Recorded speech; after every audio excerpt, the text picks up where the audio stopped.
Após a Revolução Russa de 1917, Lenin coloca em prática sua doutrina de expansão mundial do comunismo e, em 1920, estabelece as condições para a filiação ao Partido Comunista, entre elas a realização de amplas campanhas de agitação e propaganda nas organizações militares, principalmente no Exército.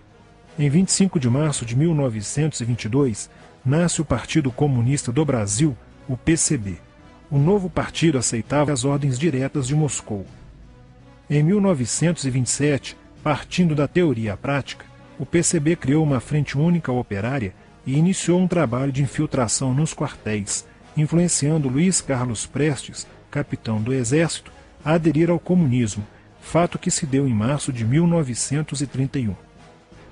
Em abril de 1935, Prestes foi incumbido pela direção da Internacional Comunista de promover um levante armado no Brasil. O movimento tinha por objetivo derrubar o presidente Getúlio Vargas e tomar o poder. Liderados pela Aliança Nacional Libertadora, militares inclinados ao comunismo iniciaram a rebelião no dia 23 de novembro de 1935, dentro dos quartéis em várias partes do país. Mas devido à falta de organização dos ataques e à ausência do apoio popular, o exército derrotou os comunistas e evitou o golpe de Estado. Em seguida, Prestes é preso e perde a patente de capitão. Com o advento da Segunda Guerra Mundial e a invasão da Rússia pelos nazistas, a política exterior soviética muda e Stalin tenta ganhar o apoio das democracias ocidentais. O PCB redireciona sua política seguindo disciplinadamente a orientação de Moscou e apoia Getúlio Vargas. Após o final da Segunda Guerra Mundial, o PCB reinicia a agitação das massas populares e tenta desestabilizar o governo Dutra através de uma política conspirativa. Durante toda a década de 50, Moscou, através de suas redes apoiadas pelos partidos comunistas no mundo inteiro, tentava desestabilizar as democracias ocidentais. Como consequência, nessa época, em muitas universidades ocidentais, predominava uma visão social esquerdista, sendo que grande parte do terceiro mundo aclamava o modelo soviético como a estrada para a justiça social. Muitos intelectuais se declaravam marxistas. Assim, a conjuntura era altamente favorável ao comunismo, o que provocou sua expansão dramática até o final da década de 50, com a vitória da Revolução Cubana. Isso fez o PCB defender com mais intensidade a luta armada como a única solução viável e progressista dos problemas brasileiros. A União Soviética, destinada a aumentar o seu campo de influência no continente americano, despertou interesse pelo Brasil, um país de dimensões imensas, fronteiriço com quase todos os países da América do Sul, país estratégico no cenário mundial que poderia pender o fiel da balança para o lado comunista. Nos primeiros anos da década de 60, o Brasil passou a viver período de crescente instabilidade política, militar e institucional. Em 1961, Luiz Carlos Prestes encontrou-se com Nikita Khrushchev em Moscou para planejar a Revolução Agrária no Brasil. Neste mesmo ano, no governo de Jânio Quadros, o Partido Comunista Brasileiro enviou a Cuba, com apoio de Fidel Castro, dezenas de brasileiros para o treinamento político-militar, visando a preparação de quadros revolucionários para desencadear ações de guerrilha rural e urbana no Brasil. Os chineses também colaboraram para a tentativa de implantação do comunismo no Brasil, recebendo na Academia Militar de Pequim, em 1962, um primeiro contingente de brasileiros, visando a formação de quadros guerrilheiros para o movimento que viria a ser implantado na região do Araguaia.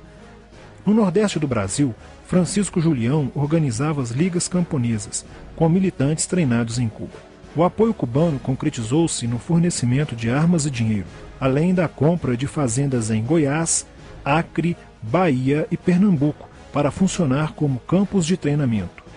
No dia 4 de dezembro de 1962, o jornal O Estado de São Paulo noticiou a descoberta e o desbaratamento de um campo de treinamento de guerrilha no estado de Goiás, em uma das 3 fazendas pertencentes às ligas camponesas. Enquanto isso, Goulart governava o país de uma forma pendular. Ora pendia para o lado dos comunistas, ora para o lado dos conservadores.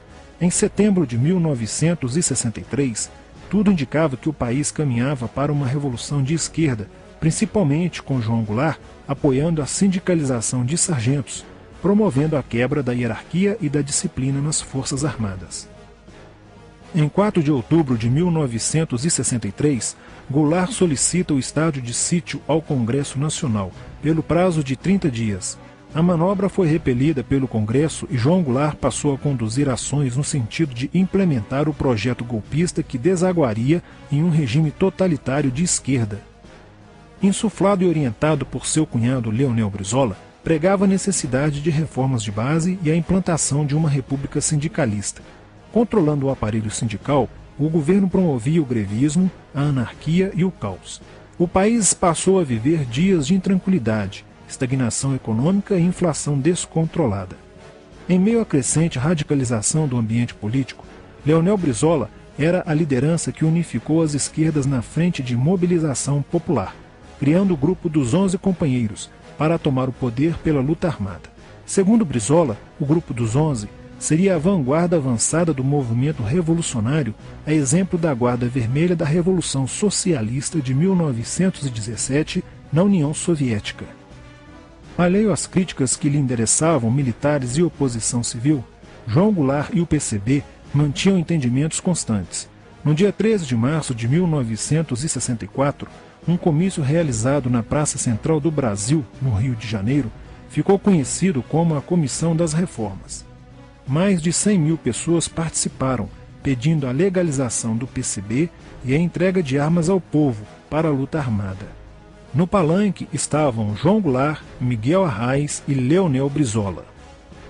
No dia 19 de março aconteceu a primeira Marcha da Família com Deus pela Liberdade, que reuniu 800 mil pessoas em oposição ao comício do dia 13, em demonstração do descontentamento de grande parte da população com os rumos que tomava a situação nacional, principalmente devido à impressionante demonstração de força, o tom radical dos discursos de Arraes e Brizola e a profusão de cartazes com a foice e o martelo.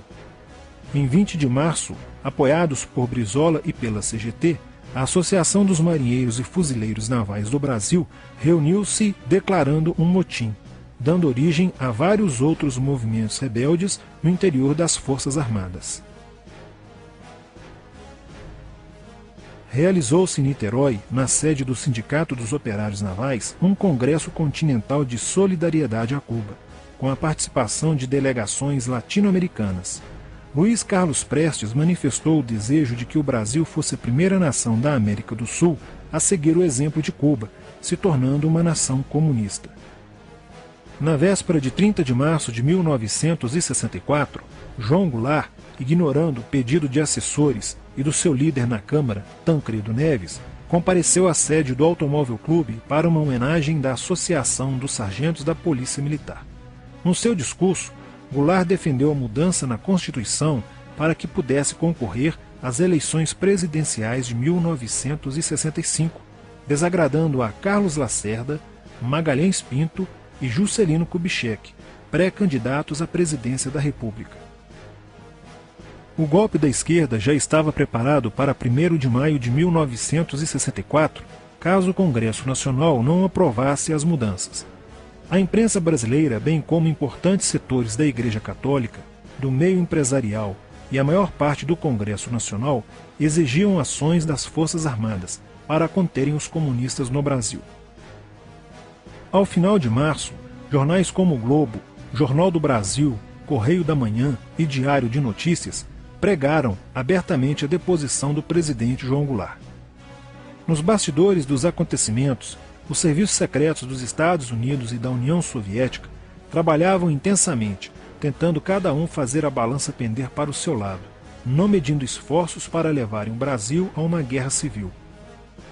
O general Olímpio Mourão Filho resolveu partir com suas tropas sediadas no estado de Minas Gerais para o Rio de Janeiro. O general Castelo Branco, ao saber disso, telefonou para Magalhães Pinto, governador de Minas Gerais, com o intuito de segurar o levante. O governador mineiro argumentou que, uma vez iniciada a revolução, seria um erro parar, pois alertaria as forças fiéis a Goulart, podendo agravar a situação. A falta de reação do governo Goulart e dos grupos que lhe davam apoio foi notável.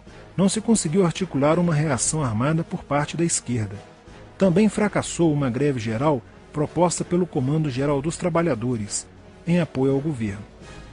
João Goulart, em busca de segurança, viajou no dia 1º de abril do Rio de Janeiro, onde se encontrava no momento da Revolução, para Brasília, e em seguida para Porto Alegre, onde Leonel Brizola tentava organizar a resistência. Mas João Goulart desistiu de um confronto militar com os revolucionários e seguiu para o exílio no Uruguai. No dia 2 de abril, o presidente da Câmara dos Deputados, Ranieri Mazzilli, assume provisoriamente a presidência da República e mais de 1 milhão de pessoas lotaram as ruas e praças do país para comemorar a vitória. No dia 11 de abril de 1964, o Congresso Nacional se reuniu para eleger o novo presidente da República. O general Castelo Branco, aclamado por grande parte da sociedade brasileira, apoiado pela imprensa e por importantes setores da Igreja Católica, além de contar com a aprovação de grandes líderes políticos, entre eles Juscelino Kubitschek, precisava de 238 votos para ser eleito em primeiro turno, e acabou recebendo 361 votos. No dia 15 de abril, Castelo Branco assume a presidência da República, consolida a vitória sobre o movimento comunista e renova as esperanças do povo brasileiro de ter um país com dias melhores. Porém, a esquerda derrotada colocaria em cena, nos anos posteriores, Carlos Marighella, ideológico comunista e defensor da luta armada, que submeteria o povo brasileiro às ações mais obscuras da guerrilha, o terrorismo.